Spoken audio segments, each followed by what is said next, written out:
Camp recap brought to you by Starland Sportsplex and Fun Park in Hanover. Day 9 of Patriots Training Camp. Alex Barth here. We got Evan Lazar in for Scott Zolak today, so we're really going to nerd out here for the next 10 or 15 minutes on the practice we just saw, Evan. They were back in pads today, final day of the block, so I thought a really intense practice. Yeah. We saw some 2-minute, we saw some red zone. I want to start, as the title suggests, though, with the wide receivers, ups and downs. I don't know that you could find a wide receiver, at least the main guys we talk about, who it wasn't a notable day for, but I know you have one guy in mind that you really want to talk about. Yeah, Pop Douglas. Every time Pop Douglas is on the field, it just adds another dimension to this offense that they don't get from other players. Maybe Javon Baker will get there eventually because he does have that explosiveness and that twitch ability, but when you see Pop Douglas out there, even if he's not getting the ball, it just seems like his gravity does exist, and you see that from some of the better receivers in the league. So just talking to him after practice, it feels like he knows that durability is the only thing holding him back from being a big type contributor in this offense. If he can stay healthy, I truly feel like he could be a 1,000-yard guy someday. Yeah, he's an explosive player. Jacoby Brissett called him a weapon the other day. He's a playmaker. There have been some decent receivers through here the last few years, but those guys are more chain movers, right? Guys like Jacoby Myers, right? Even Julian Edelman later in his career. Pop Douglas is a big play threat. Now, it's not necessarily throw it 60 yards, have him run under it, but it's the catch and run stuff. It's the ability to get himself into space where he can create from there. And you're seeing him add that dynamic here early in camp. Speaking of adding a dynamic, this was one I didn't see coming, but I think it's a positive development. Yeah. I don't remember, and maybe you can speak to this better than me, I don't remember KJ Osborne. I liked him in Minnesota, but I don't remember him being a big red zone guy in Minnesota. Now, they have some other really good red zone threats, but he was fine the first few days of camp, didn't necessarily stand out one way or the other, but as they've gotten into red zone work, he has been a regular feature in a good way in the red zone. He's among, I think, their leaders for touchdown catches so far this summer. And maybe that's, as a red zone option. They've struggled to throw the ball in the red zone the last few years. Is he maybe emerging as a red zone option? Yeah, I think he's just emerging in general. Okay. Today, had the go ball from Jacoby Brissett in the 1-minute drill there at the end of practice was kind of the big play on that drive to get them into scoring range. And we've kicked around on Catch 22. Where does KJ Osborne fit into this mix?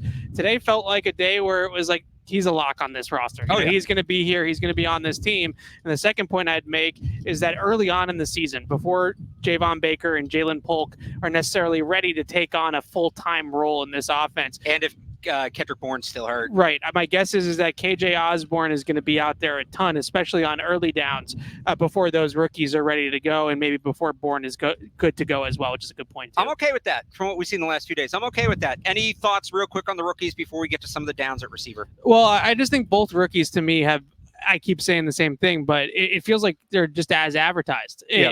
Javon Baker is a little bit more streaky.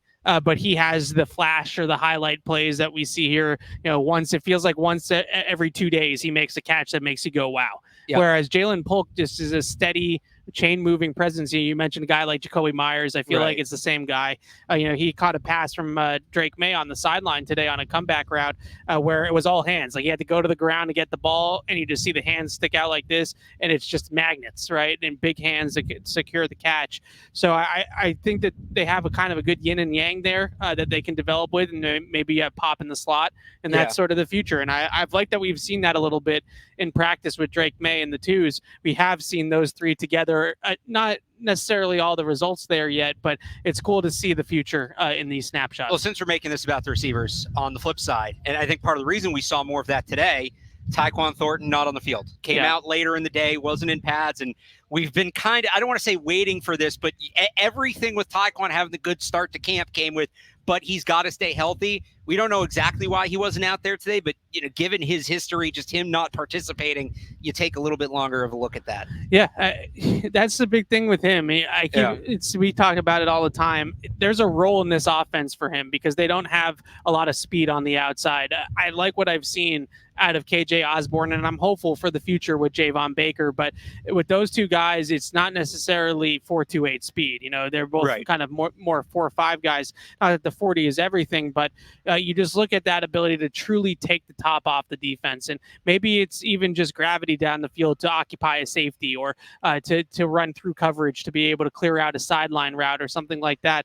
In order to make those things happen, you have to have somebody that has some speed that the defense has to respect. And you mentioned Popper earlier. He's a little bit different in that regard, how he creates chunk plays. More quickness than straight speed. Right. The one other guy I'll mention, because we're here to say what we saw today, Juju Smith-Schuster, he can't turn the corner. He can't. Yeah. He had a bad drop in the red zone from Drake May. There was another throw from Drake May in the 2-minute, which we'll get to, where I thought it was a decent throw if Smith-Schuster gets out of his break in time. He didn't. They're going to have to make a tough decision when it comes to him. I know Zoe has said you got to eat the money. I don't even know if it's like a discussion anymore at this point. No, it's not to me. And with Juju, what it looks to me like is receivers at the end of the road. Yeah. You see this a lot where it's not necessarily working on any level. Like he can't stay on his feet today, drops. And when you start seeing receivers drop the ball, that tells me that they're thinking a lot about the other elements of the route, where you're trying to get open, you're trying to get that juice to get going, and you're all of a sudden the ball's there, and you're like, oh, whoa, they threw it to me, right? And then the drops start to manifest themselves. So that was the one nitpick I'd have today with the receivers or the pass catchers in general. Maybe a few too many drops. Maybe it's also the third day of 3 days in intense heat, and that stuff kind of slips. Let's talk about the quarterbacks. We'll start with Drake May. And again, this Patriots Training Camp recap is brought to you by Starland Sportsplex and Fun Park in Hanover. Real quick here, Evan. Drake May, good in red zone, goes to the 2-minute drill or 1-minute drill it was today, and goes 3 and out. Do you feel like today was a step forward or a step back? I still say a step forward. I couch that though with the context of right now it's a lot of process over results for Drake May. And I get that people are going to go on the X machine and they're going to see his passing stats. I think he was, 3 for 11, whatever it was. I don't really put too much stock into those, but it doesn't look pretty on a box score. But what I am seeing out of him is a little bit more decisiveness and confidence in what he's doing. And the one thing I think is worth mentioning in terms of context is what they're doing to him, to me, is trying to turn him into a layup quarterback, where they're going to make him operate on time and structure in the short game by blitzing him, by playing 2 high safety shells. They know that he can throw the ball down the field, and they know he can play make with his legs and extend plays. What they're asking him to do is operate in structure or on schedule within the confines of the offense, and force him to kind of play left-handed almost in a way. Which good. Make the kid develop a change up, make the kid develop a left hand. And he talked about it yesterday. He wants to throw the ball down the field. The defense isn't giving it to him. He doesn't want to force into bad looks, which is mature. You like to see that. Eventually, the process does have to turn into results, but a couple balls dropped today on receivers from his throws, so the numbers maybe don't reflect it. How do you feel about Jacoby Brissett? Great, honestly. I mean, I don't know if it's a very high bar, but the quarterback play we've seen from the last 2 days of Jacoby Brissett's as good as I've seen since Brady here. Okay. Just really aggressive and confident in this offense, and you can tell. And what I also just really like about Brissett is his fire and his energy and his leadership. You can definitely tell that just watching practice, just how into it he is, and how good of a teammate he is. Look, he's one of those guys that is never going to set any completion percentage records. He's not going to be somebody that's going to dice it up and be extremely consistent with it. But in Cleveland in 2022 and in some of these practices, we do see the ability to throw the ball down the field accurately. And that's what I keep seeing from Jacoby Brissett in these practices. I mean, he makes a really nice throw to end practice to Hunter Henry, where he just kind of puts it up into a spot and makes Henry run underneath it.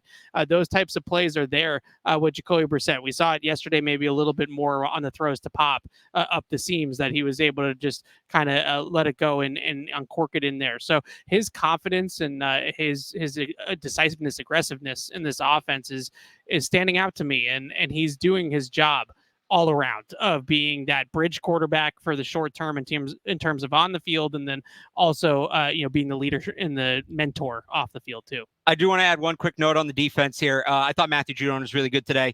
Played with a ton of energy. Didn't look like a guy that was being forced to be out there. So just as we've kind of checked in on that daily on the show, I think it was a really encouraging day, both in terms of results. He had a run stuff, he had a sack, and then just some of the energy you saw from in between plays was really good. Evan, day off tomorrow. They come back Monday. We're into a game week. What are you looking for next week going into the game?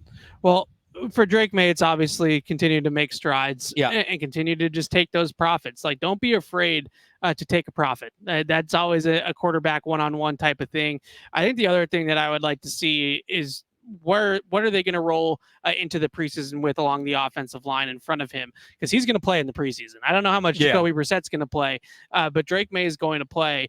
And that's the one little thing that I thought today, that maybe holding the ball a little bit too much, like some practice sacks. You never know if they would actually get him on the ground or not. So I always hate labeling them sacks, but pressures or would-be sacks.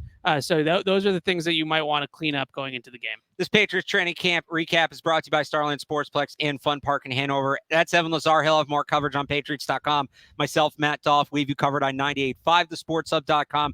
No show tomorrow with the off day. Monday, Zoe and I will actually be over at Patriots Place for Chalk Talk with Greg Bedard. If you want to head over to the Dean College stage, you can check that out at 1:30. It will be Mark Bertrand and Matt Dolph on here at 2 o'clock to give you the training camp recap. So again, that's all coming up Monday. To make sure you get it, be sure to subscribe to the Sports Hub YouTube page. Follow the Sports Hub on Twitter. You can also find replays of these on YouTube and on the Sports Hub Patriots audio feed, wherever you get your podcast. So until Monday, get ready to enjoy the off day. He's Evan Lazar. I'm Alex Barth. Thanks for tuning in, everybody.